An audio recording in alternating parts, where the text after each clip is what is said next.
Assalamualaikum warahmatullahi wabarakatuh. Perkenalkan, nama saya Irfan Sufyan. Pada kesempatan kali ini saya akan memaparkan hasil penelitian saya yang berjudul Propaganda Amerika Serikat terhadap Citra Korea Utara melalui film The Interview. Dimulai dari latar belakang, sebelum perkembangan demokrasi politik dan totalisme modern, pelaksanaan politik luar negeri merupakan peran dari aktor negara saja. Akan tetapi, seiring dengan berjalannya waktu, ini mulai menjadi peran bagi masyarakat. Sehingga urusan negara tidak hanya lagi melingkupi hal-hal yang berbau hal politik saja, tetapi mulai menjadi hal-hal low politik seperti film maupun fashion. Film dianggap sebagai salah satu bentuk media massa yang mampu memenuhi permintaan masyarakat akan hiburan di kala penat.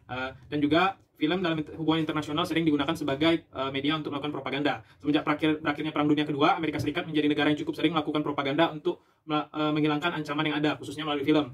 Salah satu film yang syarat akan propaganda adalah film The Interview. Pada 24 Desember, Sony Entertainment selaku distributor The Interview mendapatkan serangan peretasan, yang mana ini disinyalir dilakukan oleh kelompok yang bernama Guardian of Peace.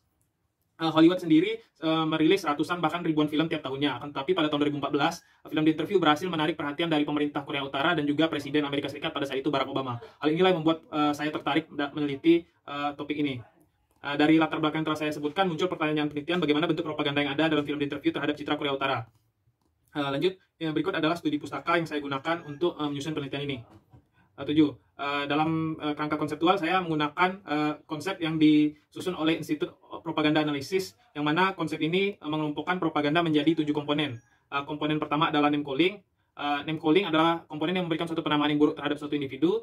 Yang kedua adalah generalities, yang mana ini adalah kebalikan dari name calling, yang mana memberikan pemaknaan baik terhadap suatu kelompok atau target propaganda. Yang ketiga adalah transfer, merupakan komponen yang memanfaatkan dukungan otoritas dan wewenang suatu objek yang dihormati serta dipercaya oleh halayak ramai. Ini bertujuan untuk menyebarkan agenda tertentu dan memperkuat isi yang disampaikan. Selanjutnya adalah testimonial, merupakan teknik yang dilakukan oleh propagandis dengan menggunakan suatu pernyataan seseorang ataupun kelompok yang dianggap terpercaya. Selanjutnya adalah penvox, adalah komponen yang digunakan propagandis untuk menunjukkan suatu pencitraan. Yang terakhir adalah card stacking, yang mana ini adalah teknik yang digunakan untuk melancarkan aksi propaganda dengan melakukan pemilihan fakta ataupun menciptakan kebohongan. Metodologi penelitian ini adalah penelitian yang berjenis kualitatif dan menggunakan pendekatan analisis isi serta memiliki batasan waktu pada tahun 2014 sesuai dengan perilisan film. Unit analisisnya adalah propaganda Amerika Serikat terhadap citra Korea Utara dengan unit eksplanasi film The Interview dan tingkat analisis level negara. Teknik pengumpulan data yang saya gunakan adalah studi pustaka dan studi dokumentasi. Teknik analisis data adalah saya akan menganalisis film berdasarkan kerangka konseptual dengan mengaitkannya dengan konsep 7 konsep propaganda. Berikut adalah sistematika penulisan yang akan saya tuliskan di skripsi. Pada bab kedua, saya akan menjelaskan hubungan Amerika Serikat dengan Korea Utara. Dimulai dari sejarah awal keterlibatan Amerika Serikat di Korea. Setelah berakhirnya Perang Dunia Kedua, membuka babak baru bagi perpolitikan Korea dengan dimenangkannya Perang oleh pihak sekutu, membuat penjajahan Jepang atas Korea berakhir. Namun, kemerdekaan yang tiba-tiba membuat Korea belum siap untuk membentuk negaranya sendiri. Sehingga Amerika Serikat dan Uni Soviet sepakat untuk membantu pembentukan negara Korea. Adanya keterlibatan Amerika Serikat dan Uni Soviet bukanlah tanpa alasan. Hal ini dikarenakan adanya perjanjian Moskow pada September 1945. Perjanjian tersebut menghasilkan kesepakatan terkait pengadaan bantuan dalam upaya pembentukan pemerintahan Korea yang baru dengan diadakannya USSR Joint Commission yang melibatkan perwakilan Amerika Serikat dan perwakilan Uni Soviet. Joint Commission telah melakukan 2 kali pertemuan, yaitu pada tahun 1946 dan 1947. Namun tidak ada kesepakatan yang tercipta dalam Joint Commission karena kondisi politik pasca Perang Dunia Kedua membuat Amerika Serikat dan Uni Soviet berbeda ideologi, saling curiga. Perbedaan ideologi ini membuat Amerika Serikat dan Uni Soviet saling memperkokoh kekuasaannya di daerah kekuasaan masing-masing. Uni Soviet membuat rezim komunis di Korea bagian utara dan Amerika Serikat membentuk pemerintahan konstitusional untuk Korea bagian selatan. Pada awalnya, Uni Soviet dan Amerika Serikat membentuk garis demarkasi untuk koordinasi pelucutan senjata. Akan tetapi, seiring dengan dinamika yang terjadi, membuat garis demarkasi ini menjadi garis pemisah antara daerah kekuasaan Korea Utara yang berada di bawah Uni Soviet dan daerah kekuasaan Korea Selatan yang berada di bawah Amerika Serikat. Selanjutnya adalah dinamika hubungan Amerika Serikat dan Korea Utara.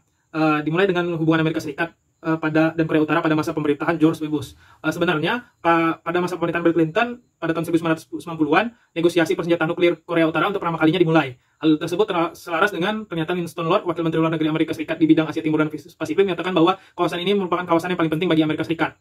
Namun, dalam dinamikanya, hubungan Amerika Serikat dan Korea Utara mulai memburuk pada masa terpilihnya Presiden George W. Bush. Karena Bush sendiri mengelompokkan Korea Utara di dalam Axis of Evil bersama Iran dan Irak. Namun, dalam upayanya untuk melakukan denuklirisasi dengan Korea Utara, Bush membentuk Six Party Talk. Kemana Six Party Talk ini dibahas tentang bagaimana tindakan yang tepat untuk membuat kawasan semenanjung Korea memiliki keamanan dan stabil. Namun ini tidak menghasilkan apa-apa sampai pada masa pemerintahan Barack Obama. Yang mana pada masa awal kepemimpinan Barack Obama mengadakan pertemuan tingkat tinggi dengan Korea Utara dari perwakilan Amerika Serikat dipimpin oleh Stephen Bosworth, khusus untuk perwakilan kebijakan Amerika Serikat, yang mana Bosworth memberikan surat dari Obama untuk Kim Jong Il. Perwakilan Bosworth berusaha untuk Korea Utara siap kembali melakukan pembicaraan multilateral terkait program nuklir yang sudah terhenti sejak tahun 2019, namun tanpa memberikan imbalan pada Korea Utara. Menurut pejabat Gedung Putih, kunjungan pertama Bosworth ke Korea Utara bukan untuk melanjutkan perjanjian bilateral, namun bertujuan untuk memutuskan apakah Korea Utara kembali menjalankan pembicaraan dengan 6 negara dan memulai lagi diskusi serius terkait denuklirisasi di semenanjung Korea. Namun pertemuan tersebut tidak memberikan hasil yang baik untuk Amerika dan juga negara sekitar.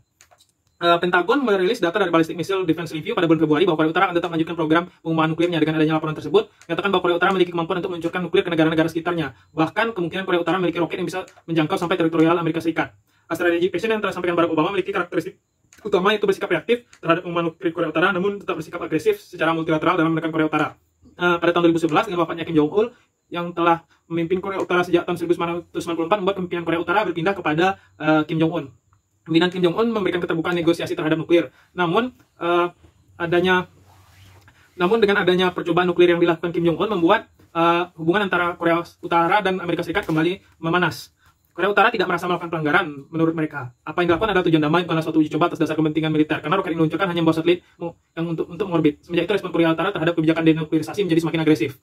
Hingga pada tahun 2014 tensi kembali memanas antara Korea Utara dan Amerika Serikat. Hal ini dikarenakan salah satu rumah produksi Hollywood, yaitu Sony Pictures, merilis film The Interview, yang mana selaku distributor sendiri Sony mengalami peretasan yang dilakukan oleh hacker yang disinyalir merupakan hacker yang dari Korea Utara yang bernama Guardian of Peace. Ini sempat membuat kehebohan dan akibat peretasan ini membuat film ini gagal diputar di layar lebar. Pada bab 3, saya akan menjelaskan tentang film dalam hubungan internasional, propaganda Amerika Serikat melalui film, dan film The Interview sendiri.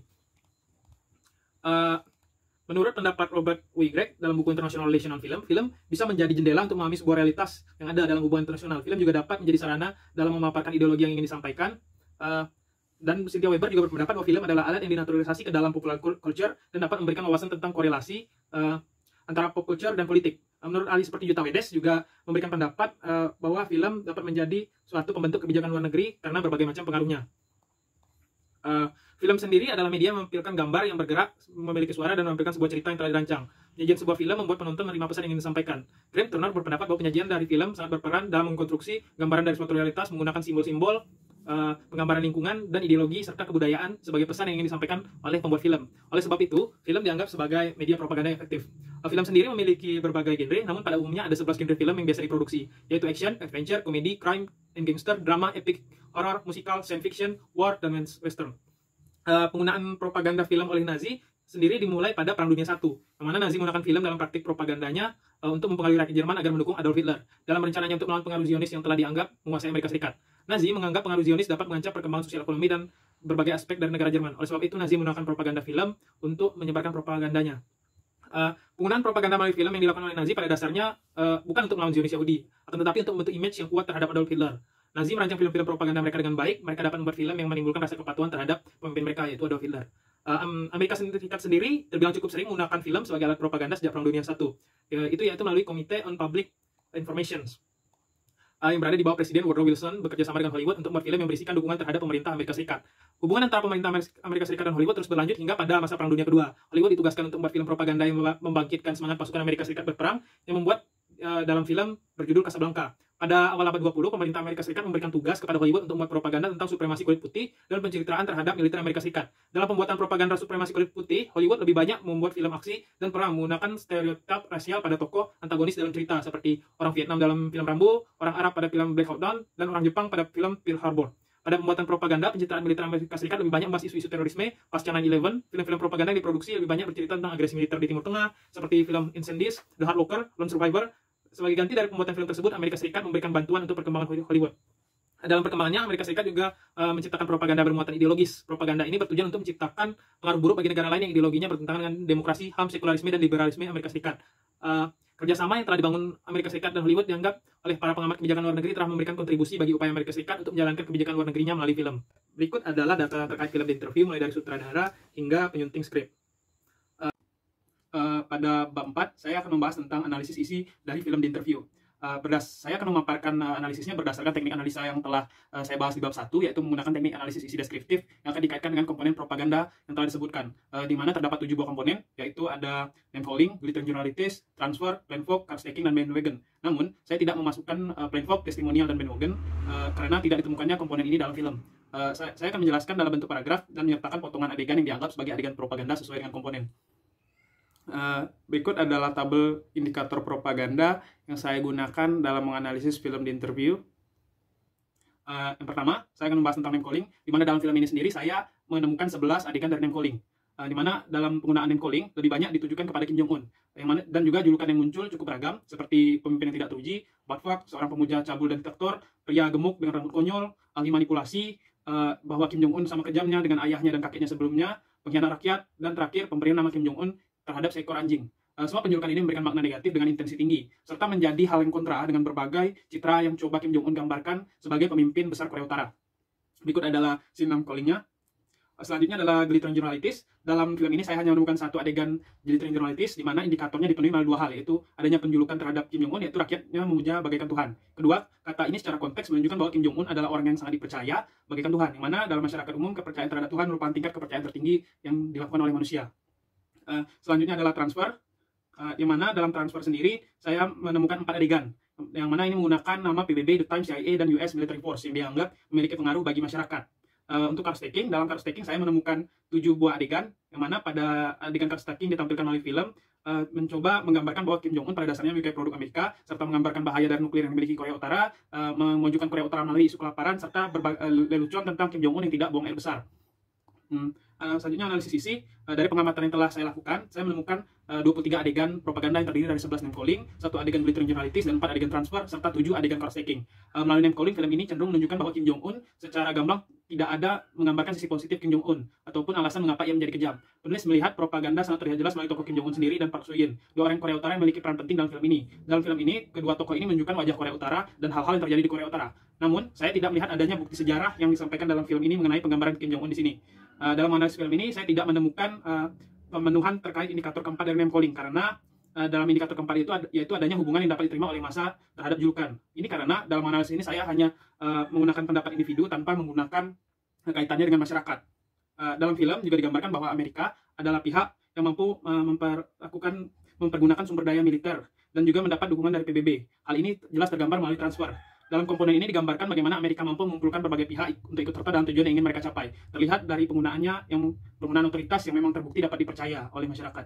Selanjutnya adalah card staking. Melalui card staking dipropagandakan bahwa Korea Utara adalah negara yang tidak memperdulikan HAM. Hal ini terlihat melalui dialog yang mengangkat isu kelaparan yang terjadi di negara tersebut. Dari penelitian ini saya melihat gambaran yang dibuat dalam film ini cukup rapi dan dapat mempengaruhi penonton untuk percaya dan menandainya sebagai fakta. Dalam film ini digambarkan bahwa Amerika Serikat mencoba mengolok-olok Kim Jong Un dengan berbagai julukan yang cukup vulgar dan konyol. Hal ini terlihat dalam adegan name calling dan dalam penggunaan card staking. Film digunakan untuk menggambarkan bagaimana berbahayanya Korea Utara dalam menggunakan senjata nuklir dan mencoba mewujudkan Korea Utara dalam isu kemanusiaan, khususnya melalui kasus kelaparan yang dibahas dalam film. Film ini menimbulkan banyak kontroversi, mulai dari trailer hingga penulisannya. Ketika diteliti, Amerika Serikat mencoba memperburuk citra Korea Utara tanpa melakukan peningkatan citra yang baik terhadap negaranya. Hal ini terlihat dengan penggunaan name calling yang banyak tanpa diiringi penggunaan glittering generalities. Selanjutnya untuk bab 5, penutup berisi kesimpulan dan saran. Kesimpulan, pengaruh film dapat memberikan kekuatan dalam menyampaikan pesan ke penonton. Kekuatan ini dapat memunculkan respon baik positif ataupun negatif. McCall berpendapat bahwa film dapat menjadi media yang mampu manipulasi keadaan secara nyata ke dalam bentuk fotografi dan dapat menjangkau orang dalam waktu yang cepat tanpa kehilangan kredibilitas pesan. Penggunaan film sebagai alat propaganda untuk menyerang citra negara terlihat jelas melalui film The Interview yang sudah banyak mengundang kontroversi. Film ini memperburuk hubungan Amerika Serikat dengan Korea Utara, menyebabkan peretasan yang dialami Sony Entertainment hingga munculkan respon resmi dari kedua negara. Hollywood mengeluarkan ratusan bahkan sampai ribuan film setiap tahunnya, akan tetapi film The Interview yang mengandung propaganda berhasil menarik berbagai perhatian dari pihak dari Presiden Amerika hingga pemerintah Korea Utara hingga menyebabkan peretasan. Penelitian ini menyimpulkan bahwa film The Interview yang telah menyebarkan kontroversi di dunia internasional dengan berbagai kasusnya memang merupakan propaganda yang mencoba memperburuk citra dari Korea Utara. Tidak hanya memperburuk negara Korea Utara, tapi juga memperburuk citra pemimpin mereka Kim Jong Un melalui berbagai penggambaran negatif yang jelas dalam film. Saran, saya menyadari bahwa dalam penelitian ini masih dipenuhi berbagai kekurangan, namun saya berharap penelitian ini dapat memberikan gambaran tentang bagaimana propaganda terhadap citra suatu negara dapat dilakukan dalam film, serta dapat menunjukkan bagaimana film yang sering kita jumpai dalam kehidupan sehari-hari pun dapat menjadi instrumen dalam HI. Saya berharap kedepannya penelitian terkait film dalam HI dapat lebih dieksplor dan memiliki analisis yang lebih konkret. Sekian yang dapat saya sampaikan. Assalamualaikum warahmatullahi wabarakatuh.